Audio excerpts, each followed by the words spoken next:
Welcome to the channel. Today, we're exploring some unbelievable story. Stay tuned and let's dive in. Isabella and I were married 5 years ago. Everyone in these tales characterizes their relationship as extraordinary, which I understand now that I've had some time to reflect on it. My Isabella was undeniably attractive. Exceptional. I do not know. I know I liked her. I'd known Isabella since we were adolescents. I was a few years older than her, so she had always been the little girl down the street to me. Then, when she was 16, something occurred that appeared to bind us together. I was just ready to go for university and had left my friends after an evening at the bar. It wasn't too late, but it was growing dark when I took a shortcut via the nearby park. Perhaps it's a good thing I did, since I stumbled across little Isabella getting irritated by a couple of males her age. I say irritated, but it was more serious than that, and who knows what might have occurred if I hadn't arrived at the right time. Her story has always been that I waded in like a hero and rescued her, but the truth is that when I confronted the two youngsters, they fled. In any case, I became something unique to her, and I noticed her throughout the remainder of the summer, not exactly following me around, but obviously making an effort to be wherever I went. Of course, my friends mocked me since I was 22 years old and way too old for her, but even so, I had to admit she was a really lovely young lady with the most fantastic set of long, shapely legs.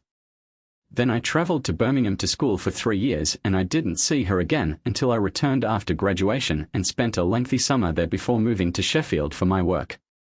Of course, by then, she was 22 and I was almost 26, which was a very other kettle of fish, especially given how gorgeous a young lady she had blossomed into. It made her continued devotion for me very understandable. We met and became boyfriend and girlfriend, going hand in hand around the park and kissing and snuggling whenever we had the opportunity. By then, I was barely a virgin, but she was, and despite numerous near misses, she stayed such. That is not to say that I did not get familiar with her lovely softness, but that was all. It didn't bother me too much since I still viewed myself as her defender, and Isabella still told others about how I rescued her from a fate worse than death. I'm very sure Isabella fell even more in love with me that summer, and I couldn't have been far behind, but it wasn't meant to be.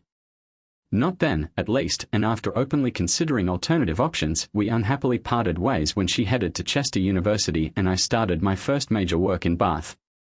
We couldn't have been much farther apart. She vowed to stay true to me, but I took it with a grain of salt.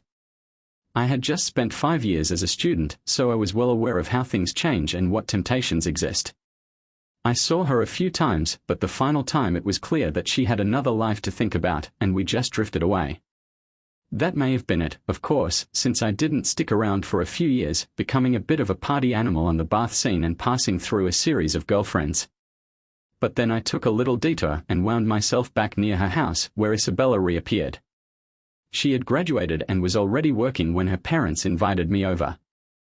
I must admit that the initial greeting I received from adorable Isabella was a bit colder than I imagined, but that quickly changed.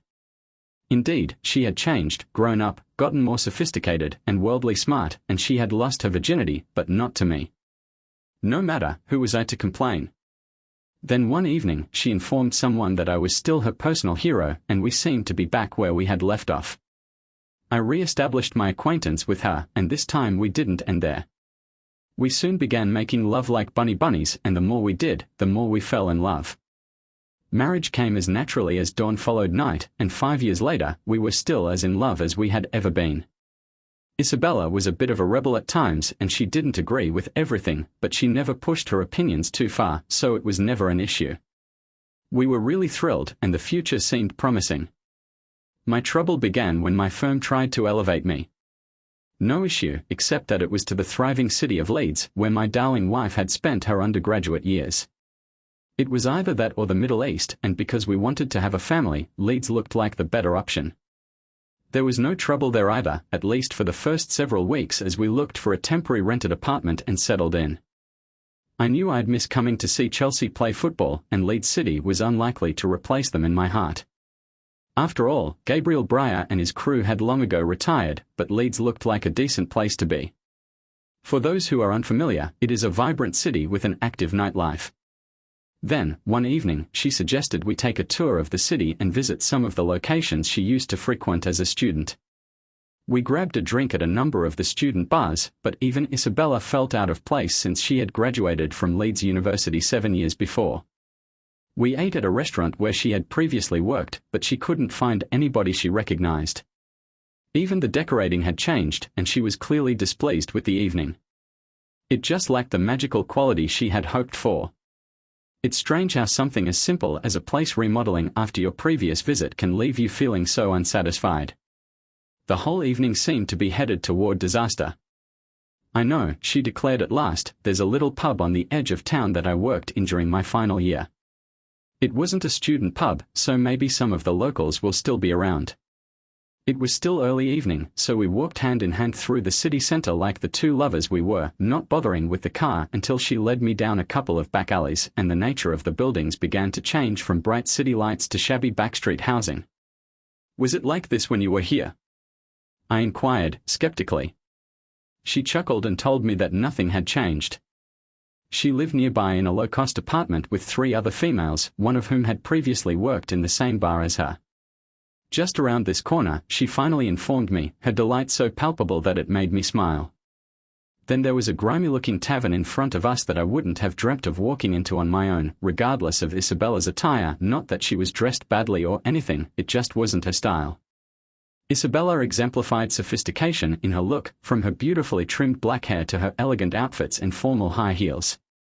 That evening, she made an exception and wore a short skirt, not extremely short, but just a bit more daring than usual for her.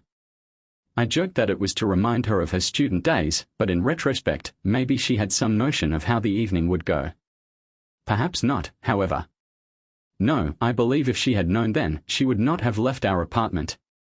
The tavern, known as the Blue Lion, has 2 classic large period-etched, colorful windows on the front that no doubt looked great in their day. Are you sure this is it? I said nervously. Of course, she said. Not so bad once you get inside. With that, she gave me a gorgeous smile, the one I'd known since I was a child, and pushed open the bar door. At the moment, I had no idea that I would never feel the same way about that grin again. I followed her in, and she was correct, the inside was old-fashioned but very clean, with a long dark oak bar and a gorgeous antique mirror behind. The windows, which were filthy from the outside, looked great from the inside, as the street lights shined through them, giving the bar a nice glow. Isabella stared there, captivated, and awareness dawned on her face. It hasn't changed one bit, she murmured gently to no one in particular. I shouldn't think it's changed much in 50 years, I said, which made her laugh a bit and grasp my hand as she gazed fondly at me. Oh look, Ethan, look, as she said, releasing my hand and scooting across the hardwood floor to the other end of the bar. Hi there, remember me? I overheard her remark to the bartender, who turned to face her. He eyed her up and down, admiring the attractive young lady in front of him. Then he smiled as he recognized the person who had just welcomed him. Isabella, he exclaimed. Is that really you, Isabella? Isabella stood there, nodding her head in agreement and smiling up with the tall, lanky barman, whose name I never knew. I couldn't help but smile as I realized that Isabella had finally found someone who recognized her, and the evening wouldn't be completely wasted after all. He leaped with delight and raced from behind the bar, grabbing Isabella in his arms and embracing her fiercely, kissing her on the lips. The embrace and kiss didn't continue long enough for me to get envious, but the first anxious sensation slithered coldly through my belly, wiping the smile from my face. They spoke animatedly about topics I knew nothing about as I waited to be introduced. The talk moved on to individuals Isabella clearly knew back then, and I waited in vain to be introduced. Then another man entered the bar. The bartender summoned him and instructed him to come over and see who had arrived. He went right by me and shouted, Isabella. As soon as he saw her. Again, I had to watch my wife being caressed and kissed by a guy I had never met before. I waited in vain to be introduced. Daniel will be in any moment, Isabella, the second man assured her, and to my surprise, she reddened. I thought that would get to you, he said, noticing her response. Did you really respond, Isabella? Does Daniel still come here? He'll definitely be here shortly. Isabella had never mentioned a Daniel before, but I didn't like the way the evening was going, and I didn't like the way she was ignoring me either. I cleared my throat to attract her attention, and when that failed, I coughed loudly. The barman looked around at me, but Isabella continued to ignore me, deep in conversation with the other. "Sorry, mate," the bartender said. "I'll be with you in a minute." What could I do? I could have grabbed her arm or something, but she was clearly having a good time seeing her old friends, so I opted to pass the time by stepping up to the bar right behind them and leaning on the counter. "Yes, mate," the bartender responded, finally pulling himself away from my wife. "What can I get you?" "A pint of best, please," I said. "And whatever the lady wants." The barman's grin vanished as I said it. "I don't think this little lady takes drinks from just anyone," he growled at me, clearly oblivious that I was her husband or that she was even with me. "I think she'll have a drink with me," I said, my irritation just starting to build. "Now look here, mate," the barman began, but that was as far as he got, as Isabella turned around, the rising voices finally drawing her attention, and she stopped him. "It's okay, he's with me," she nonchalantly assured the other two, without bothering to glance across at me. The bartender hushed speaking, but sneered at me as he poured my drink. "That'll be 2.20 then," he said, pushing the glass over the counter toward me. "And the drink for the lady?" "Just. That's on the house," he brusquely informed me, then promptly asked Isabella what she wanted and poured it for her without looking back at me. I stood there sipping my pint, wondering what the hell was going on. My wife was still deep in conversation with the other two, laughing and giggling for all she was worth as they recounted old stories and told her what had happened since she had left. Daniel's name cropped up several times and a worrying smile flitted across his. I was about to go between them to recapture my wife's attention when the bar entrance opened and two large men entered, one white and the other West Indian. "Hey, Daniel," yelled the barman as soon as he saw them. "Look who's turned up out of the blue." So, this was the mysterious Daniel, big sod and rather tough-looking with it.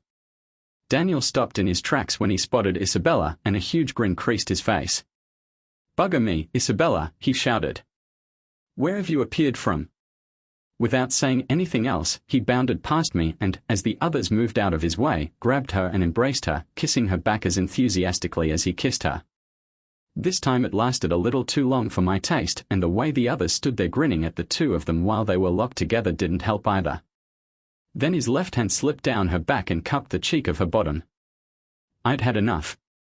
I stepped forward to break it up, deciding that if Isabella was going to allow it and couldn't even involve me and her friends, it was time for us to leave. I only got one step forward before being stopped by a large, strong hand on my shoulder, gripping me tightly. "Wouldn't if I were you, mate," said a deep voice from behind me, as I realized the West Indian man had anticipated my move and moved forward to block it. "Get your hand off me," I said fiercely, attempting miserably to push him off. At that time, all four males turned on me, squaring up to me as if they expected conflict. "Oh, leave him alone," Isabella urged them before anything occurred. "He brought me here tonight. He's okay. He won't cause any problems." She said this without even looking at me or acknowledging me in any way. Her head moved towards me for a second, but her eyes never touched mine. "Brought me here, did I?" I wondered, ignoring the fact that I'd known her since she was a child and was her bloody husband. "Stay cool, man," the large black guy warned me, with more than a tinge of a menace in his voice. He released go of my shoulder, but moved me back away from the gathering encircling Isabella, putting his enormous body between us. I couldn't believe what was happening. An icy cold lump started to form in my gut. 20 minutes ago, I had been hand in hand with my loving wife, almost skipping happily through the middle of Leeds city centre, as much in love as any couple could be. Now, in just 20 short minutes, I was left on the sidelines, shut out by my wife and her friends. They made a move over towards one of the tables as the pub started to get busy. I saw several attractive-looking women come in and talk to Daniel or his sidekick before going out again or taking their place at the bar. I wasn't such an innocent abroad not to recognize exactly what the women were, or to be more precise, what they did for a living. Bloody hell. My somewhat prim and correct young wife was being friendly with a pimp. He must have been Daniel. He must have been a bleeding pimp, surely. She wasn't so simple-minded not to recognize what was going on around her. Enough. Whether she liked it or not, Isabella and I were getting out of there. "Isabella," I spoke loudly enough for her to hear. "It was time we left, Isabella. Come on. Isabella shook her head at me and turned back to her friends, the smile returning to her face. She didn't even say anything, just shook her head and returned to her friends, giggling like a little schoolgirl, as if she had forgotten I was there. "Play it cool or piss off, man," whispered the deep voice at my elbow. "I won't warn you again." "I will not warn you again," the huge man remarked. "Now look here," I began to object, but he placed his large palm on my chest and pulled me away from the group and back up to the bar. "The lady doesn't seem to want to know you, Buster," he informed me. "Stay there and wait for her if you want, or go home, go find yourself another date for the night, or better still, try one of our ladies."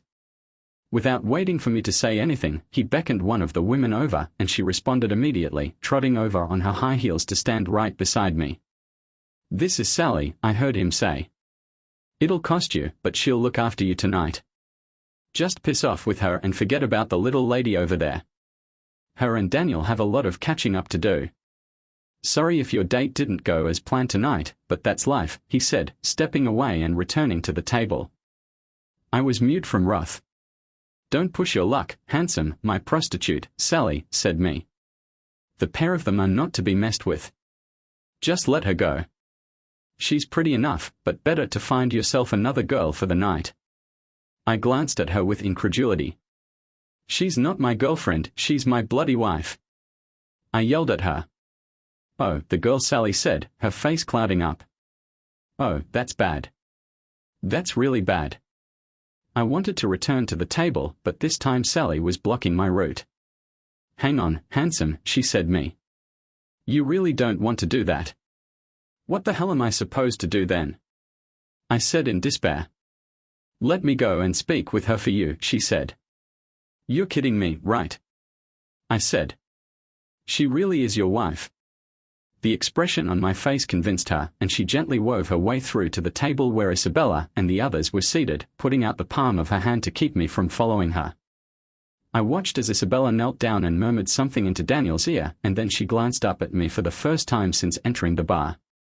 Her eyes greeted me. It was almost a surprised expression, as if she had suddenly realized I was there. She glanced aside embarrassed before whispering something back to Sally. "She said she'd come over and see you in a minute," Sally said when she returned to me. "In a minute?" I snapped at her. "I want her here now." "Don't push your luck, mister," she warned, before walking away to try her luck with another guy further down the bar. I stood there angry, unable to take my gaze away from Isabella for a moment, unable to ignore the fact that Daniel's arm had slipped over her shoulders. The tips of his fingers were lightly brushing across one of her breasts. She did, however, peek across at me many times with a misty grin for my benefit. I began counting the minutes, wondering when I would erupt, but after 5 minutes, she rose up and excused herself, but did not approach me immediately. Instead, Isabella went to the restrooms and vanished through the door. I wasn't sure whether she wanted me to follow her or not. I had no idea what to do, but before I could think about it, she appeared again and made her way up to me, casting a peek over at Daniel's group. "What the hell are you playing at, Isabella?" I said fiercely. "Let's go now." I tried to hold her arm, but she pushed me off and backed away. "Don't cause a scene, Ethan," she said. "You can go if you want, but I'm staying here for a while." "What?" "You heard me," Isabella assured me firmly. "I'm staying here for a while to chat to my old friends. You can go and come back later for me, or stay here and wait." I gazed at her, unable to believe what I had just heard. The lady who had told me how much she loved me multiple times earlier that day was now asking me to piss off. "Better if you just go home, Ethan," she said when I failed to react. "I'll get a taxi back later." "Well, talk about this then. I'm not bloody well leaving you here," I shouted, my wrath rising. I almost cried. "Then just stay and watch, Ethan, if you must," she said resignedly. "You might not like what you see, but for your own sake, don't interfere." I tried again to convince her to accompany me, but she refused. "Better if you left now, Ethan," she recommended. "I'll see you later." "Don't worry, sweetheart. Everything will be okay afterwards. I love you, and we'll make it up to you. I promise. Just give me this one evening, and everything will be like before." Isabella attempted to walk away, but I grabbed her arm and pulled her back, stunned by her wild actions. I didn't even see him approaching until I was flat on my back against the bar as the large black man knocked my arm away from my wife and myself. I'm no wimp, so I took a swing at him, but I may as well have attempted to bring down a skyscraper. He shoved me farther down the bar before pushing me to the ground. I warned you, stupid little bastard, he said with a vicious smile. Then he grabbed me up as if I were a featherweight and pushed me towards the door. Don't hurt him, Gabriel, shouted Isabella. He hasn't done any real harm. I'm not sure whether her pleadings had any influence on the result, but I suppose she tried. The next thing I knew, I was outside, hunched over as he struck me in the stomach, then reeling backwards as he pounded me in the chest. It felt like I had been struck by a train, and I collapsed on my back, waiting for the thrashing to begin. It didn't arrive. I laid there for a long time, wondering how the heck I'd gotten there. I felt a pain in my chest from where he had struck me, and I was difficult to breathe due to the punch to my midsection. 2 punches, just 2 casual punches, had left me a mess, throbbing all over and unable to stand. After another 10 minutes, I was able to get to my feet and shake the dust and filth off my clothing. How could an evening that had begun so well have deteriorated so far? Again, I didn't know what to do. I'm hardly a softie, but how could I stand up to a massive man like that? He would kill me. I'd never felt more ashamed and forlorn in my whole life. I was a damned exceptional hero. It wasn't like I knew anybody in Leeds. I did not have a buddy to contact for assistance. I stood there watching the sluggish trickle of customers coming in and out of the tavern. More than a couple of the males walked in and emerged with one of the ladies on their arm. The pub was a bloody brothel. My 5-year-old wife, with whom I had just discussed having children that morning, was at a brothel. She had brought me there and must have known. I fought back tears and realized what I needed to do. I couldn't leave her there like that. I had no idea what I was going to do with her, but I couldn't walk away and leave her. If she didn't come home with me this time, our great, perfect marriage may end. It must have been more than an hour before I was ready to return to the bar. I wasn't sure what to anticipate. I absolutely did not anticipate what happened to me. I suppose you might characterize it as an impromptu striptease performance. It was my wife and another female. My wife's final shred of clothing was ready to come off. A big number of males encircled the two of them, beaming and laughing as Daniel's remaining clothing were removed. No. I couldn't bear it. I raced forward, forcing my way past the other guys and grabbing Isabella, who turned around at me with surprise on her face. Oh no, Ethan, for Christ's sake, no, was all she could say. I did no better than the last time. Someone smacked me hard in the face and the light began to fade out.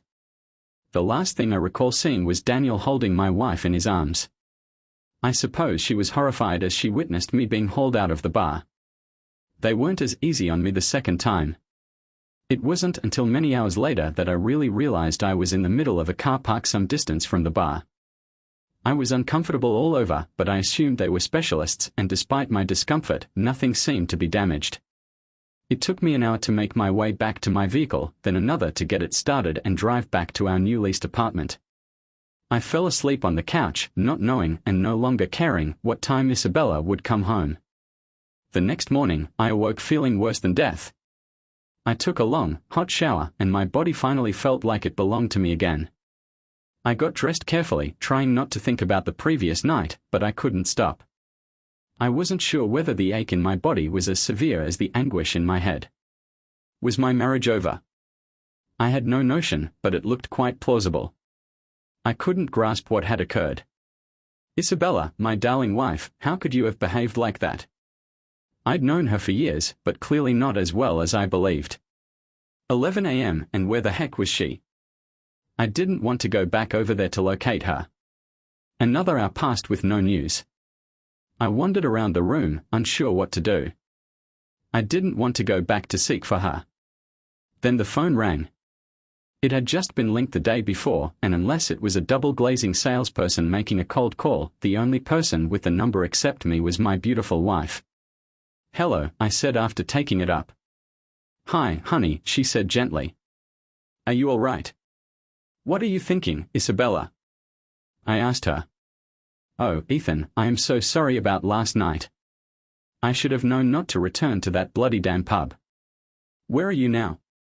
I demanded. "We are still at the bar. I'm ready to depart now. Do you want to come pick me up, or should I take a taxi?" I disregarded her query. "So, my dear wife, who did you sleep with last night?" I inquired stiffly. She didn't respond. She didn't really have to, did she?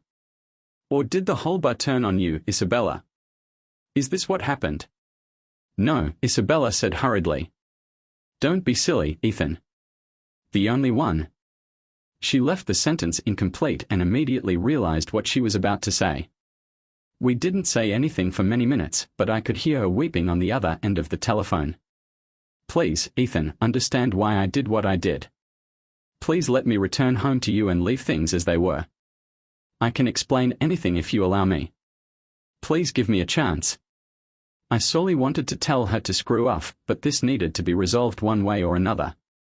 "Make your own damn way home," I said, "or get one of your boyfriends to drive you back." "Oh, thank you, Ethan," Isabella moaned. "I'll be back in half an hour, or an hour at most. It will all be okay, you will see. Everything will be okay." I slammed the phone shut before she could say anything more. Damn that. Don't even bother. I loved her yet despised her. What the heck was I going to tell her when she came back? Was I going to advise her to pack her things or grab her in my arms? As it turned out, I didn't need to make that choice. A half hour passed, followed by an hour. The day went into dusk, and there was still no trace of my straying wife. By 8 p.m., it was clear she wasn't going to return home, not that night anyhow. And for me, it meant that there may not be another night like this one.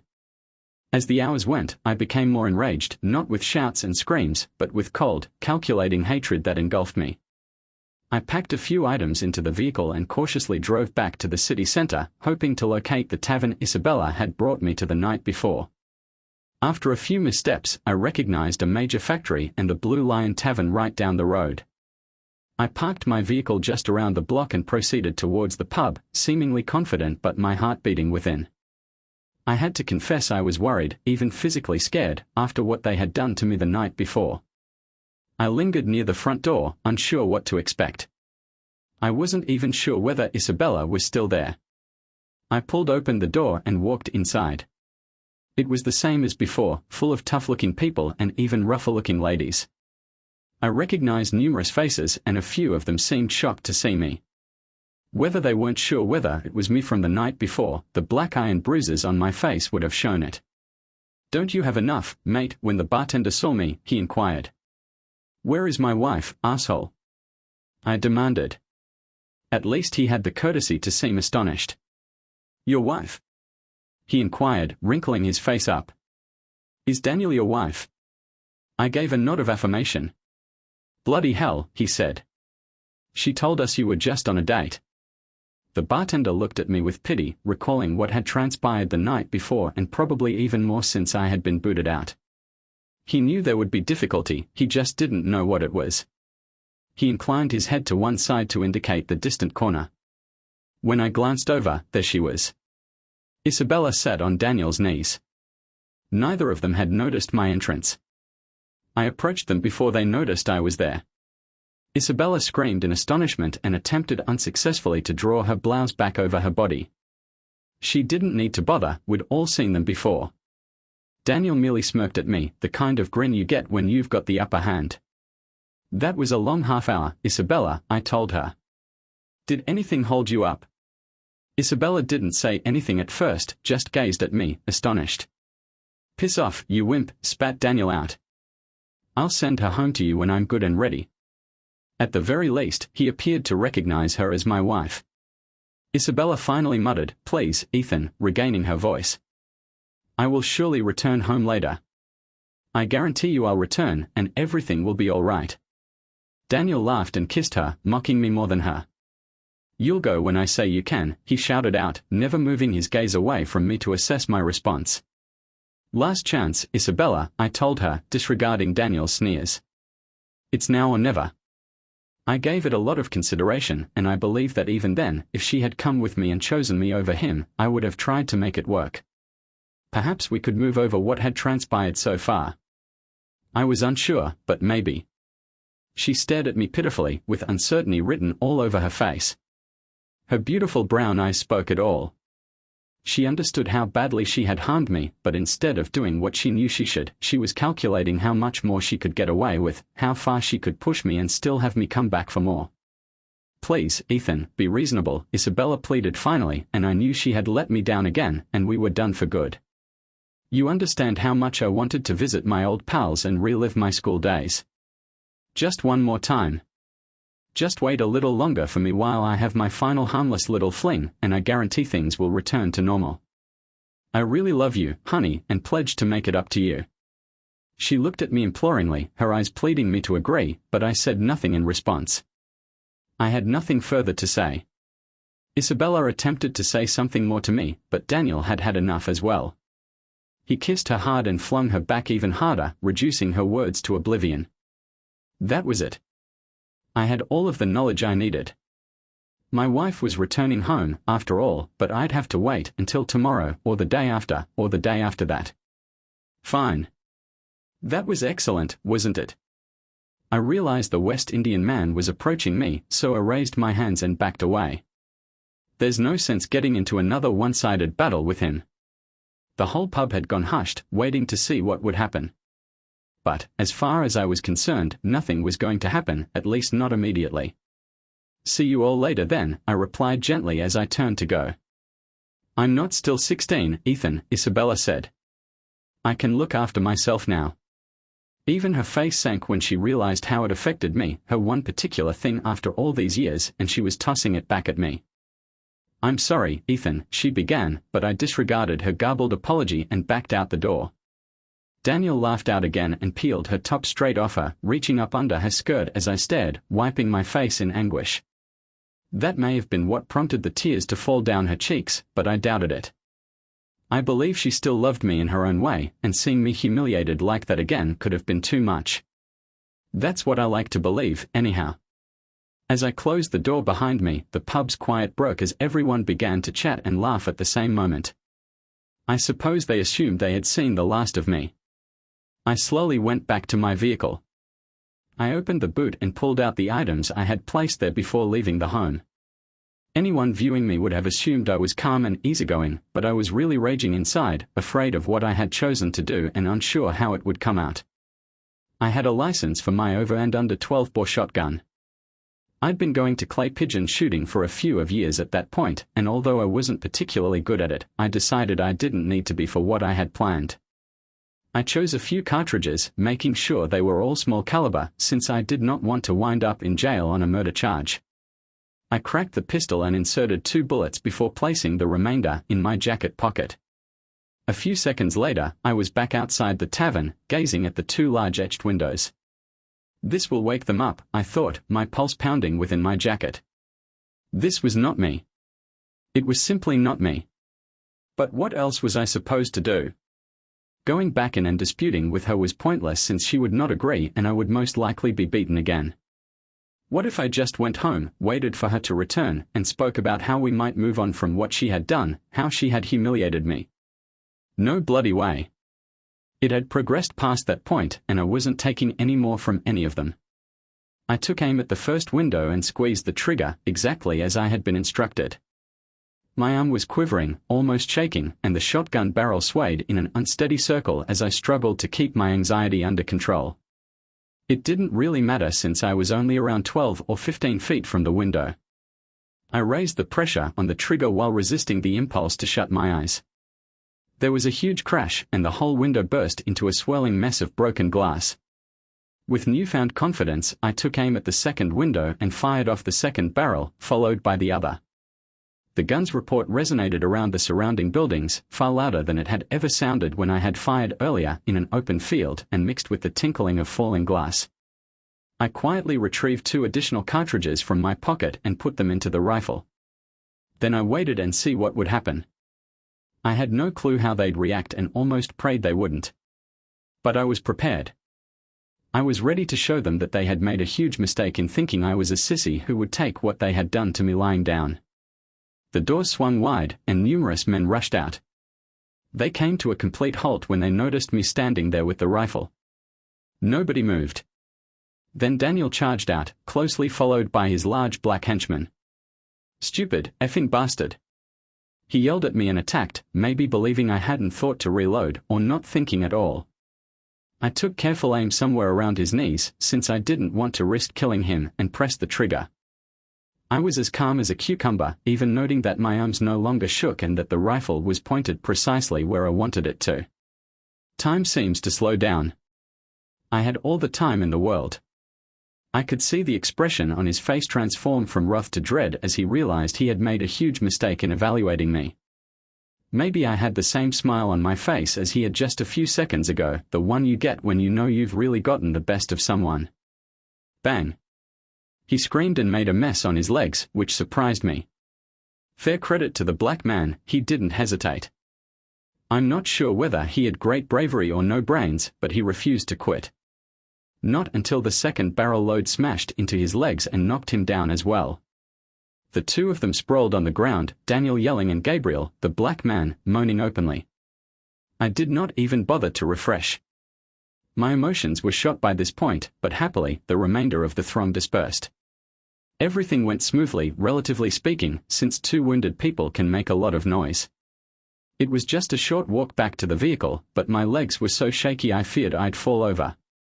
I put the shotgun back in the boot, started the engine gently, and drove home. I drove gently and very cautiously. I considered walking inside the tavern to scare the heck out of Isabella, but I couldn't. I didn't trust myself, and to be honest, what I'd just done worried me. I had done it, however. I had done it just as I had promised myself. But it was enough. Surprisingly, I slept well that night and awoke feeling refreshed, still with a black eye and battered face, but otherwise well. I wondered who would arrive first, Isabella or the cops to arrest me. I hadn't even put away the shotgun, which was still in the trunk of my vehicle. Around 10 a.m., I received a call asking whether I was Isabella Barlow's husband. Yes, I am, I said, curious what it was about. It's the police, the officer said. I've been fully expecting them to call around to arrest me that morning, not ring me about Isabella. I'm sorry, sir, but we've arrested her at the station. Could you kindly come and fetch her? Under arrest? I inquired, my amazement clearly genuine. What for? For goodness sake, prostitution, sir, he said. She was taken in last night with a group of other working girls after the shooting on the edge of town. Oh no, that explains it, I said, finally realizing.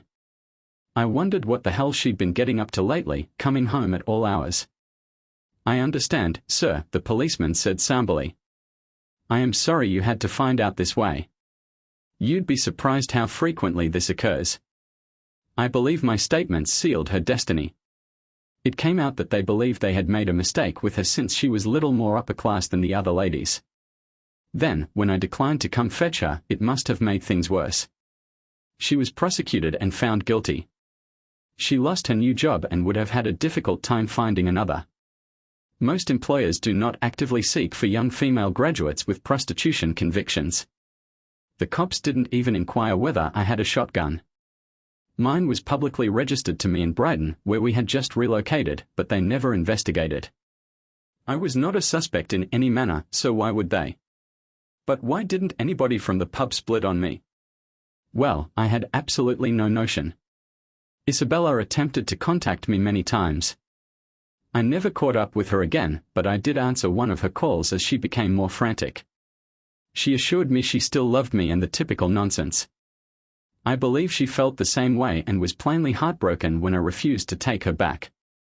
I refused to address it, and she seemed a bit afraid of me after I dealt with our situation so decisively. Isabella was at least honest with me when I asked her about Daniel and her previous position at the bar when she was a student. How the hell do you go from working behind the bar to what happened the other night? I was screaming. I said I worked at the pub when I was a student, she informed me.